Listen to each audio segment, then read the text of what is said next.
Hello, welcome to Jasper Reads a Short. My name is Jasper Twist. Join me on the road to discover and revisit classic short stories from around the world. Don't forget to subscribe and hit the notification bell.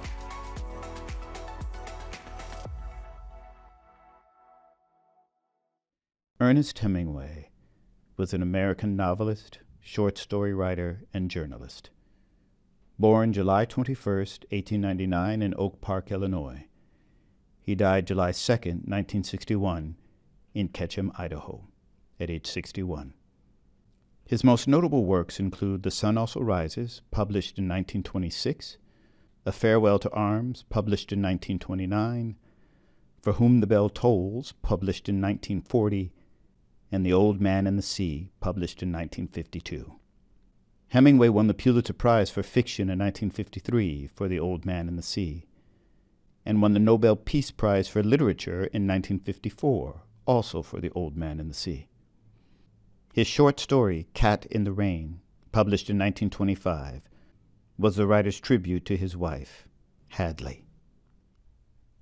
Ernest Hemingway's Cat in the Rain. There were only 2 Americans stopping at the hotel.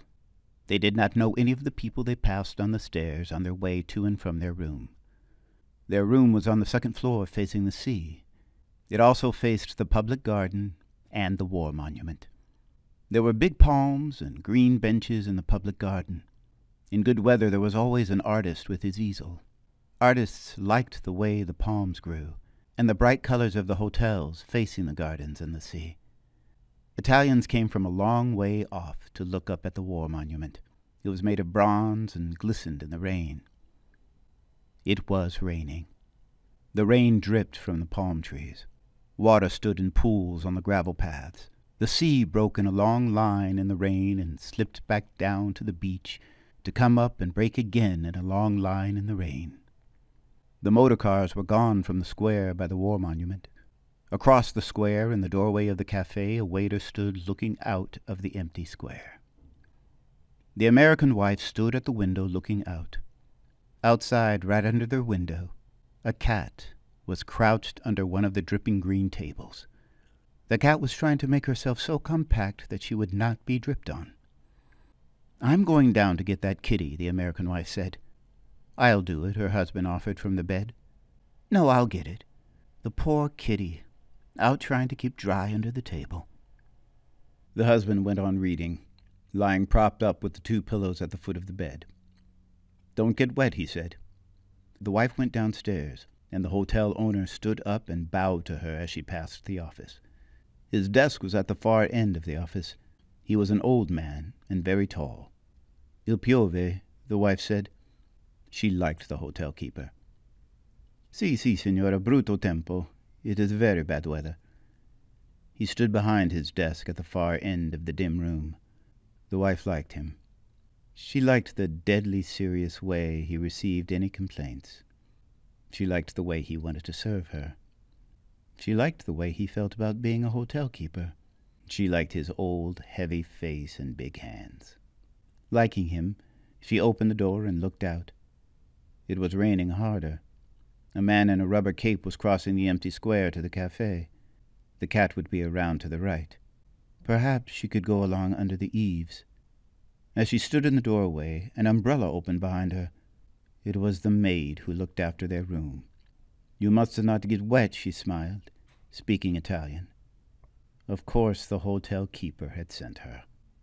With the maid holding the umbrella over her, she walked along the gravel path until she was under their window. The table was there, washed bright green in the rain, but the cat was gone. She was suddenly disappointed. The maid looked up at her. "Ha perduto qualche cosa, signora?" "There was a cat," said the American girl. "A cat?" "Si, il gatto." "A cat?" The maid laughed.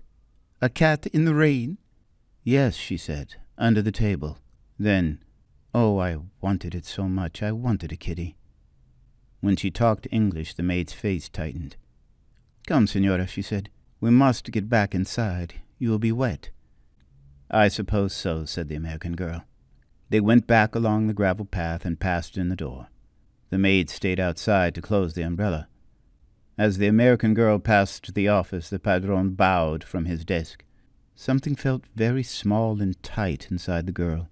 The padrone made her feel very small and at the same time really important. She had a momentary feeling of being of supreme importance. She went on upstairs. She opened the door of the room. George was on the bed reading. "Did you get the cat?" he asked, putting the book down. "It was gone. Wonder where it went to," he said, resting his eyes from reading. She sat down on the bed. "I wanted it so much," she said. "I don't know why I wanted it so much. I wanted that poor kitty.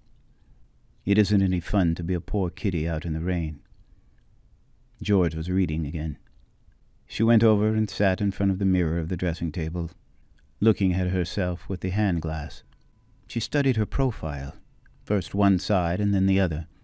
Then she studied the back of her head and her neck. "Don't you think it would be a good idea if I let my hair grow out?" she asked, looking at her profile again. George looked up and saw the back of her neck, clipped close like a boy's. "I like it the way it is. I get so tired of it," she said. "I get so tired of looking like a boy." George shifted his position in the bed. He hadn't looked away from her since she started to speak. "You look pretty darn nice," he said. She laid the mirror down on the dresser and went over to the window and looked out. It was getting dark. "I want to pull my hair back tight and smooth and make a big knot at the back that I can feel," she said. "I want to have a kitty to sit on my lap and purr when I stroke her." "Yeah?" George said from the bed. "And I want to eat at a table with my own silver. And I want candles. And I want it to be spring. And I want to brush my hair out in front of a mirror. And I want a kitty. And I want some new clothes." "Oh, shut up and get something to read," George said. He was reading again. His wife was looking out of the window. It was quite dark now and still raining in the palm trees. "Anyway, I want a cat," she said. "I want a cat. I want a cat now. If I can't have long hair or any fun, I can have a cat." George was not listening. He was reading his book. His wife looked out of the window where the light had come on in the square. Someone knocked at the door. "Avanti," George said. He looked up from his book. In the doorway stood the maid. She had a big tortoise-shell cat pressed tight against her and swung down against her body. "Excuse me," she said. "The padrone asked me to bring this for the signora." Thank you for listening. Please subscribe and hit the notification bell.